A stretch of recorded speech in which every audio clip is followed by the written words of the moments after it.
അറിഞ്ഞോ അറിയാതെയോ ചെയ്തു പോയ അപരാധങ്ങളെ ഏറ്റുപറയാണ്. കുമ്പസാരക്കൂട്ടിൽ ആരായിരിക്കുന്നേ? അവിടെ ഉദ്ദേശം ആരാ? ഫാദറിലൂടെ, പള്ളിയിൽ അച്ഛനിലൂടെ ആരോടാ പറയുന്നത്? പിതാവായ ദൈവത്തോട്. എല്ലാ ഞായറാഴ്ചയും പോയിട്ട് കുമ്പസാരക്കൂട്ടിൽ ഇതന്നെ പറഞ്ഞുകൊണ്ടിരിക്കല്ല. അപ്പത്തിനെ ദാനധർമ്മങ്ങൾ ചെയ്തുകൊണ്ട് സദ്വിനിയോഗം ചെയ്യുന്നവന് സൗഭാഗ്യവും. ഞാൻ ചെയ്യിക്കുന്നത് നല്ല കാലങ്ങളിലൂടെ, നല്ല നല്ല അനുഭവങ്ങളിലൂടെ, നല്ല നല്ല ജീവിതം. അപ്പൊ നമ്മൾ എന്ത് ചെയ്യണം? കൂടുതൽ അലർട്ട് ആവണം ബേബി. ഏറ്റവും കൂടുതൽ കടക്കാരാരാ ഭൂമിയിൽ? ഏറ്റവും സമ്പത്തുള്ളവർ. ഒരു ദാനധർമ്മം ചെയ്യാത്തതിന് പുണ്യം ചെയ്യിച്ചു, അടുത്ത ജന്മം നിന്നെ നീചസ്ഥിതിയിൽ ജന്മം എടുക്കണം. അപ്പൊ എല്ലാത്തിനോടും ക്ഷമ ചോദിച്ചുകൊണ്ടിരിക്കണം. നമ്മൾ പലപ്പോഴും സറണ്ടർ ചെയ്യുന്ന ഒരവസ്ഥ, അതാണോ കുംഭസാരം എന്ന് പറയുന്നത്? കുംഭസാരം എന്ന് പറയുന്നത് എവിടെയാ മോള് കേട്ടിട്ടുള്ളത്? നമ്മള് പള്ളികളിലൊക്കെയാണ് നമ്മൾ കൂടുതൽ കേട്ടിട്ടുള്ളത്. പക്ഷെ അതിനൊരു വേറൊരു മീനിങ് എന്താണ് എനിക്ക് മനസ്സിലായിട്ടുള്ളതെന്ന് വെച്ചാൽ, നമ്മള് ചെയ്തു കൂട്ടിയ തെറ്റുകളും അല്ലെങ്കിൽ നമ്മൾ ചെയ്തു വെച്ചിട്ടുള്ള കുറെ ദോഷകരമായിട്ടുള്ള, മോശമായിട്ടുള്ള കാര്യങ്ങളൊക്കെ ഒരാളുടെ അടുത്ത് പറഞ്ഞ് അത് പറഞ്ഞു കഴിയുമ്പോ എന്താ അവിടെ സംഭവിക്കണേന്നുള്ളതാണ്. മോള് എപ്പോഴെങ്കിലും കുംഭസാരം? ഇല്ല ഇല്ല ഇല്ല. ഇല്ല. ഓക്കെ. അപ്പോ ഈ കുംഭസാരം എന്ന് ഉദ്ദേശിക്കുന്നത് മോള് പറഞ്ഞതുപോലെ അറിഞ്ഞോ അറിയാതെയോ ചെയ്തു പോയ അപരാധങ്ങളെ ഏറ്റുപറയാണ്. ആരോടാ പറയുന്നേ മോളെ? അവിടെ കുംഭസാരക്കൂട്ടിൽ ആരായിരിക്കുന്നേ? ഒരു ഫാദർ. ഫാദറിലൂടെ. അവിടെ ഉദ്ദേശം ആരാ? ഫാദറിലൂടെ, പള്ളിയിൽ അച്ഛനിലൂടെ ആരോടാ പറയുന്നേ? പിതാവായ ദൈവത്തോട്. ആണോ? അതായത് പിതാവിനോട്. ദൈവം തന്നെയാണ് പിതാവിനോട് ഏറ്റുപറയാണ്. എങ്ങനെ? പിതാവേ, ഞാൻ ഇങ്ങനെ ചെയ്തു പോയി എന്ന്. അപ്പൊ പറയുമ്പോ ശരി, ഓക്കെ, ഇനി അത് ചെയ്യാതിരിക്കൂ എന്ന് പറയുമ്പോ, കുംഭസാരം നമ്മൾ ഒരു തെറ്റ് ഏറ്റു പറഞ്ഞു കഴിഞ്ഞാൽ ആ ക്ഷണം മുതല് പശ്ചാത്താപം എന്നുള്ളത്. പശ്ചാത്താപം ഉള്ളിൽ വരുമ്പോ മാത്രമേ കുംഭസരിക്കാൻ പറ്റുള്ളൂ. തെറ്റ് ഏറ്റു പറഞ്ഞു കഴിഞ്ഞാൽ പിന്നെ അടുത്ത നിമിഷം പ്രായശ്ചിത്തത്തിന്റെ പ്രോസസ്സാ മോളെ. അല്ലാതെ എല്ലാ ഞായറാഴ്ചയും പോയിട്ട് കുംഭസാരക്കൂട്ടിൽ ഇതന്നെ പറഞ്ഞുകൊണ്ടിരിക്കല്ല. ഒരു തവണ തെറ്റ് ചെയ്തിട്ട് ഏറ്റു പറഞ്ഞു കഴിഞ്ഞാൽ മരണം വരെ പിന്നെ ആ തെറ്റ് ആവർത്തിക്കാതിരിക്കുവാനായി മാത്രം കുംഭസരിക്കുക. അല്ലെങ്കിൽ കുംഭസരിക്കാനേ പോരുത്. എന്താ വെച്ചാൽ ദൈവത്തിനോട് സംസാരിക്കാനേ ഉള്ള അർഹത നമുക്കില്ല. എന്താ വെച്ചാൽ പിതാവ് പറഞ്ഞിട്ടുള്ള കാര്യമുണ്ട്, നീയും ഞാനും ആ പിതാവിന്റെ, അതായത് ജീസസ് എന്താ പറഞ്ഞിട്ട്, ഞാനും നീയും ദൈവത്തിന്റെ കുമാരന്മാര് തന്നെ അല്ലെ. അപ്പൊ ഞാൻ എങ്ങനെയാണോ നീയും അങ്ങനെ തന്നെയാണ് പിതാവിന്. അപ്പൊ ജീസസ് എങ്ങനെയാണ്? സത്യത്തിലും ധർമ്മത്തിലും അഹിംസയിലും ജീവിച്ച ആളാ. അതേപോലെ തന്നെ നീ ജീവിക്കുമ്പോ ദൈവരാജ്യത്തിലേക്ക് പ്രവേശിക്കാൻ പറ്റും. ആ കരുണാമയനായിട്ടുള്ള പിതാവിന്റെ അനുഗ്രഹം നിനക്ക് ലഭിക്കും. അല്ലാതെ തെറ്റ് ചെയ്തിട്ട് വീണ്ടും പോയി പറയാ, വീണ്ടും അത് തെറ്റ് ചെയ്യാന്നുള്ളതല്ല. കുംഭസരിച്ചു കഴിഞ്ഞാൽ പിന്നെ പ്രായശ്ചിത്തത്തിനുള്ള സമയം മോളെ. പശ്ചാത്താപം ഉള്ളിലുള്ളത് കൊണ്ട് മാത്രമേ കുംഭസരിക്കാൻ പറ്റുള്ളൂ. അത് ഏറ്റു പറഞ്ഞു കഴിഞ്ഞാൽ പിന്നെ ഒരിക്കലും അത് റിപ്പീറ്റ് ചെയ്യരുത്. പിന്നെ ഈ തെറ്റ് ചെയ്തതിന്റെ പ്രായശ്ചിത്തത്തിന് വേണ്ടിയിട്ടുള്ള സത്കർമ്മങ്ങള് സത്യസന്ധമായിട്ട് ചെയ്യാനുള്ള പ്രോസസ്സിലൂടെ ഈ വ്യക്തി ഉന്നതീകരിക്കപ്പെട്ട മാറ്റം ഏറ്റുപറയാനേ പിന്നെ കുംഭസാരക്കൂട്ട് കയറാൻ പാടും. അതായത് ആ തെറ്റ് തിരുത്തുന്ന ആ ഒരു ഡിവൈൻ പ്രോസസ്സിലൂടെ എൻ്റെ ജീവിതത്തിൽ ഈ മാറ്റങ്ങൾ വന്നു അച്ചോ, എൻ്റെ അഭിവൃദ്ധി ഇതാ പിതാവെ ഞാൻ അറിയിക്കുന്നു, എൻ്റെ ഉള്ളിലുള്ള ഔന്നത്യം, ഞാൻ ഉയർന്നുകൊണ്ടിരിക്കുന്ന അവസ്ഥ, എൻ്റെ ഉള്ളിൽ ആ ദയ എന്നുള്ളത്, കരുണ എന്നുള്ളത്, അൺകണ്ടീഷണൽ ലവ് എന്നുള്ളത്, പര ഉപകാരം എന്നുള്ളത് എത്രയധികം വർദ്ധിച്ചു. അതിൻ്റെ സൗഭാഗ്യങ്ങൾ ഞാനിത് അനുഭവിക്കുന്നു. അപ്പൊ ആ പശ്ചാത്താപത്തിലൂടെ പ്രായശ്ചിത്തം ചെയ്യുമ്പോൾ എന്തൊക്കെ ബെനിഫിറ്റാ. അതിലൂടെ ഇനി ഒരിക്കലും തെറ്റ് ചെയ്യാൻ പറ്റാത്ത, തെറ്റിന്റെ മാർഗത്തിലേക്കൊന്ന് തിരിഞ്ഞുപോലും നോക്കാൻ അല്ലെങ്കിൽ അങ്ങോട്ട് ശ്രദ്ധിക്കാൻ പോലും പറ്റാത്ത ദിവ്യത്വത്തിലേക്ക് ഇതാ ഞാൻ പ്രവേശിച്ചു കഴിഞ്ഞു. പിതാവിന്റെ മകനാണ് ഞാനെന്ന് എനിക്ക് നിരൂപിക്കാൻ, എൻ്റെ പിതാവിനോട് അഭിമാനത്തോടു കൂടി ഞാൻ പിതാവിന്റെ മകനാണെന്ന് പറയാൻ എനിക്ക് സാധിക്കണു. നന്ദി. അതിനുവേണ്ടി പിന്നെ നന്ദി പറയാനായിട്ടും നമ്മുടെ ഔന്നത്യത്തെ പ്രകടിപ്പിക്കാനായിട്ടും പിതാവിനോട് സന്തോഷകരമായിട്ടുള്ള, നമ്മുടെ ദൈവത്തിനോട് അച്ഛനിലൂടെ പ്രതിനിധീകരിക്കുന്നത് അവിടെ ദൈവത്തിനോട് പറയാണ്. അവിടെ ഒരു മീഡിയേറ്റർ ആണ് അച്ഛൻ അല്ലെ. അപ്പൊ അത് പിതാവിനോട് പറയാണ്. ആ ഒരു ദിവ്യത്വം, നമ്മുടെ ഉള്ളിലുള്ള ശ്രേഷ്ഠമായിട്ടുള്ള ആ ഒരു ദിവ്യജ്ഞാന പ്രകാശം, നമ്മുടെ ദിവ്യമായിട്ടുള്ള ആത്മപരിവർത്തനത്തിന്റെ ദിവ്യമായിട്ടുള്ള ആ ഒരു സ്വഭാവ മഹിമ അതിനെ അറിയിക്കുകയാണ് അഭിമാനത്തോടു കൂടി. അതിനു വേണ്ടിയിട്ടേ പിന്നെ കുംഭസാരക്കൂട്ടിൽ പോകാൻ പാടുള്ളൂ. മനസ്സിലായോ? തെറ്റ് ചെയ്തത് വീണ്ടും റിപ്പീറ്റ് ചെയ്തിട്ട് പോയി തെറ്റ് ചെയ്യുക. അതായത് നമ്മൾ പാപം ചെയ്യുക എന്നിട്ട് വീണ്ടും ജീസസിന്റെ രക്തം കൊണ്ട് കഴുകാന്ന് പറയുമ്പോ അന്നത്തെ അതേ ക്രൂശിക്കുന്നവരല്ലേ ഇന്നുള്ളത്. അന്നും ജീസസ് ഒരു തെറ്റും ചെയ്തിട്ടില്ല, പക്ഷെ അതിനെ മനസ്സിലാക്കാൻ പറ്റാതെ ക്രൂശിച്ചു. ഇന്നെല്ലാം മനസ്സിലായിട്ടും ക്രൂശിച്ചുകൊണ്ടിരിക്കണം. ഞാൻ തെറ്റ് ചെയ്യുക, എന്റെ പാപം ജീസസിന്റെ രക്തം കൊണ്ട് കഴുകിക്കളയണം എന്ന് പറഞ്ഞാൽ അത് എവിടെ നമ്മൾ മാറിയത്? ഇത് ഓരോ ക്രിസ്ത്യാനിറ്റിയിലുള്ളവർക്ക് ഇതൊക്കെ മനസ്സിലാവോ ഇല്ലെന്ന് അറിഞ്ഞൂടാ. പക്ഷെ ഒരു ഹിന്ദുവായ ഞാൻ എൻ്റെ പരമഗുരു പത്രീജിയിലൂടെ കരുണാമയനായ ജീസസിനെ മനസ്സിലാക്കിയ ദിവ്യത്വമായത്. അത്രയും ഇഷ്ടമാണ് ഞങ്ങൾക്ക്. ജീസസിന്. ഈ നമ്മൾ പലപ്പോഴും നമ്മുടെ ലൈഫിൽ ഒരുപാട് പ്രശ്നങ്ങൾ വരാറുണ്ട്. നമുക്ക് എന്താണ് അതിന്റെ റീസൺ എന്നുള്ളത് പലപ്പോഴും മനസ്സിലാവാറില്ല.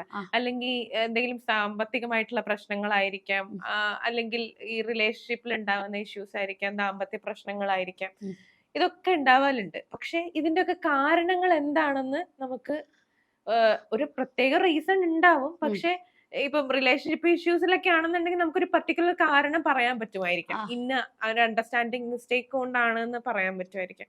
നമ്മളുടെ ഇടയിൽ വളരെ കൂടുതലായിട്ട് വരാറുള്ളതാണ് സാമ്പത്തിക പ്രശ്നം. അത് വന്നു കഴിഞ്ഞാൽ ഫുൾ ഒരു ഫാമിലിയുടെ അല്ലെങ്കിൽ ഒരാളുടെ താളം ഫുള്ള് തെറ്റും.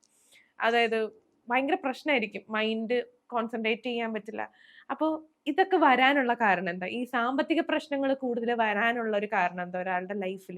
സമ്പത്തിനെ ദുർവിനിയോഗം ചെയ്തവന് മാത്രമേ സാമ്പത്തിക പ്രശ്നം വരുള്ളൂ. അതായത് ഒരുപാട് സമ്പത്ത് ഉണ്ടാവും ബേബി. സമ്പത്ത് ഉണ്ടായാൽ ആ സമ്പത്ത് എന്തിനാണ് ഈ വ്യക്തി കൊണ്ടുവന്നുള്ള വിചക്ഷണ ഒരു സമ്പന്നൻ പഠിച്ചിരിക്കണം. അത് ആധ്യാത്മിക ശാസ്ത്രം പറയണം. നീ സമ്പത്ത് എന്തിനാ കൊണ്ടുവന്നതെങ്കിൽ സമ്പത്തിനെ ദാനധർമ്മങ്ങൾ ചെയ്തുകൊണ്ട് സദ്വിനിയോഗം ചെയ്യുന്നവന് സൗഭാഗ്യവും, ദാനം ചെയ്യേണ്ട അവസരങ്ങൾ കൺമുമ്പിൽ കാണിച്ചു തന്നിട്ടും ചെവിയിലൂടെ കേൾപ്പിച്ചു തന്നിട്ടും പര ഉപകാരം ചെയ്യുവാനോ മറ്റുള്ളവർക്ക് ദാനധർമ്മം ചെയ്യുവാനോ ഉള്ള ആ ഒരു ഗുണം നിനക്ക് നശിച്ചത് കൊണ്ട് അതേ സമ്പത്ത് നിനക്ക് ആപത്തായും ഭവിക്കുന്നു എന്നുള്ളത് ശാസ്ത്രീയമായിട്ടുള്ള നിയമം. ഒരു വ്യക്തി അത്രയും സമ്പത്ത് കൊണ്ടുവന്നെങ്കിൽ അത് അവനവന്റെ കുട്ടികൾക്ക്, അവനവന്റെ പേരക്കുട്ടികൾക്ക്, അവനവന് സമ്പത്ത് വർദ്ധിപ്പിക്കാൻ, ഇനിയും 10 വീടുണ്ടാക്കാൻ, 10 കാറ് മേടിക്കാൻ അല്ല. ജന്മങ്ങളായിട്ട് നമ്മൾ കൊണ്ടുവന്നിട്ടുള്ള ഒരുപാട് നീചകർമ്മങ്ങളുണ്ട്. നീചകർമ്മങ്ങളുടെ ആ ഒരു അക്കൗണ്ട് ഉണ്ട്, സഞ്ചിത കർമ്മ.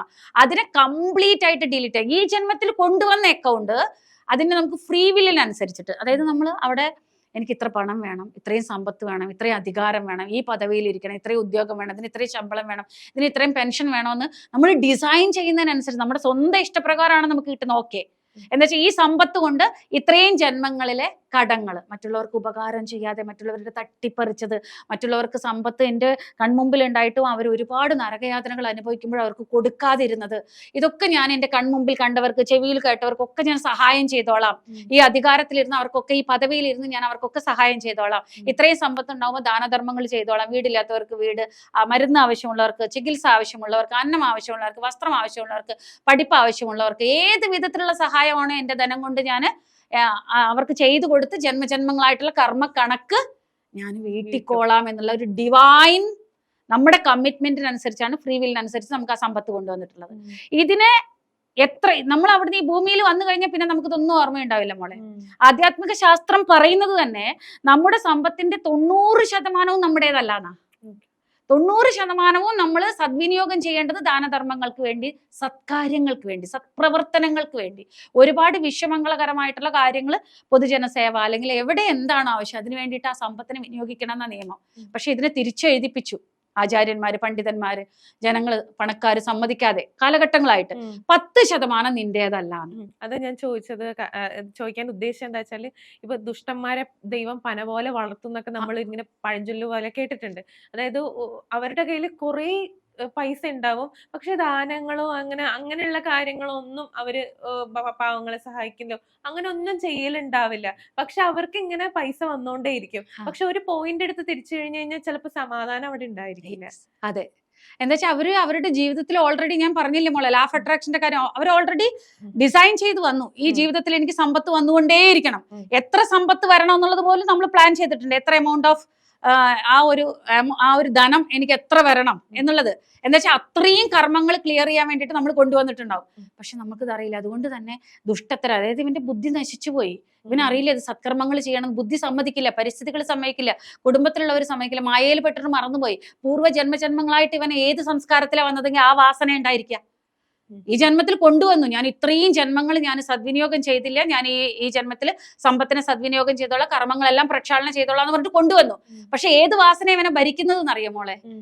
പൂർവ്വജന്മ വാസന. അതായത് ഈ ഒരു പിശുക്കൻ, ഒരു അറുത്ത കൈയിന് ഉപ്പ് തേക്കാത്തവൻ, പരോപകാരം ചെയ്യാത്തത്, അതുകൊണ്ട് ഇവന് വന്നുകൊണ്ടേയിരിക്കും. അതെന്തുകൊണ്ടാ? ദുഷ്ടനെ പന പോലെ വളർത്തല്ല ബേബി. അത്രയും സമ്പത്ത് എനിക്ക് വേണം, അത്രയും ജന്മങ്ങളുടെ കുകർമ്മങ്ങൾ ഞാൻ ദാനധർമ്മം ചെയ്തിട്ട് ഡിലീറ്റ് ആക്കാന്ന് പറഞ്ഞിട്ടില്ല ഇവന്റെ പ്ലാനിനനുസരിച്ച് വന്നോണ്ടിരിക്കുക. പക്ഷെ ഇവൻ എന്ത് ചെയ്യും? ഇതിനൊന്നും വിനിയോഗിക്കില്ല. ഇവൻ ഓൾറെഡി ഫ്രീ വില്ലിനനുസരിച്ചിട്ടുള്ളത് അക്കൗണ്ട് മൊത്തം ഇവിടെ കൊണ്ടുവരികയും ചെയ്തു. അടുത്ത ജന്മത്തിലേക്ക് ഇവന് സമ്പത്ത് കൊണ്ടുവരാൻ പറ്റില്ല. അപ്പൊ എന്ത് ചെയ്യണം? അതായത് നമുക്കറിയില്ലേ, മാളിക മുകളേറിയ മന്നന്റെ തോളിൽ മാറാപ്പു ഭഗവാനല്ല കയറ്റുന്നത്, അവനവന്റെ കർമ്മമാണ്. ഭഗവാന് വേറെ പണിയില്ലേ ബേബി? ഭഗവാനെയും കുറ്റം പറയാൻ പറ്റില്ല. പക്ഷെ എന്തുകൊണ്ടാണ് പൂന്താനം അങ്ങനെ എഴുതിയെന്ന് ചോദിച്ചാൽ അത് ഭഗവാനല്ല, ഭഗവാന് അതല്ല പണി. ചിലപ്പോ ഭഗവാൻ ഉദ്ദേശിച്ച അദ്ദേഹം ചിലപ്പോ കർമ്മേനെ ആ കർമ്മം തന്നെയാണ്. അതായത് മരിച്ചു പോയി കഴിഞ്ഞതിന് ശേഷമാണ്, അരേ ബാബ ഞാൻ എന്താണ് എന്റെ സോൾ പ്ലാൻ ചെയ്തത്, ഞാൻ എന്തൊക്കെ സത്കർമ്മങ്ങൾ ചെയ്യാൻ വേണ്ടിയിട്ടാണ് ഇത്രയും വലിയ സമ്പത്ത് കൊണ്ടുവന്നത്, അതിനെ എന്റെ പുണ്യം ക്ഷയിക്കാതിരിക്കാൻ വേണ്ടി. പാപവും ക്ഷയിക്കും ബേബി, പുണ്യവും ക്ഷയിക്കും. പാപം ഇരുമ്പ് വിലങ്ങാണെങ്കിൽ പുണ്യം ഏതാ? സ്വർണ്ണ വിലങ്ങ. പാപം ക്ഷയിക്കുന്നത് രോഗങ്ങളായിട്ട്, കഷ്ടങ്ങളായിട്ട്, ദുഃഖങ്ങളായിട്ട്, ദുരിതങ്ങളായിട്ട്, മാറാരോഗങ്ങളായിട്ട്, തീവ്രവ്യാധികളായിട്ട്. പുണ്യം ക്ഷയിക്കുന്നത് എങ്ങനെയാ? സൗഭാഗ്യങ്ങളായിട്ട്, നല്ല പേര്, നല്ല പ്രശസ്തി, നല്ല ജോബ്, നല്ല ഭർത്താവ്, നല്ല ഭാര്യ, നല്ല കുട്ടികൾ, നല്ല പരിസ്ഥിതികൾ. അപ്പൊ ഓരോന്ന് നമ്മുടെ ജീവിതത്തിൽ സംഭവിക്കുമ്പോഴും നമ്മൾ എന്താ ചെയ്യേണ്ടത്? പുണ്യം ക്ഷയിക്കുകയാണ്. പാപം ക്ഷയിക്കുന്നത് കഷ്ടകാലങ്ങളിലൂടെ, പുണ്യം ക്ഷയിക്കുന്നത് നല്ല കാലങ്ങളിലൂടെ, നല്ല നല്ല അനുഭവങ്ങളിലൂടെ, നല്ല നല്ല ജീവിതം. അപ്പൊ നമ്മൾ എന്ത് ചെയ്യണം? കൂടുതൽ അലർട്ട് ആവണം ബേബി. ഏറ്റവും കൂടുതൽ കടക്കാരാരാ ഭൂമിയില്?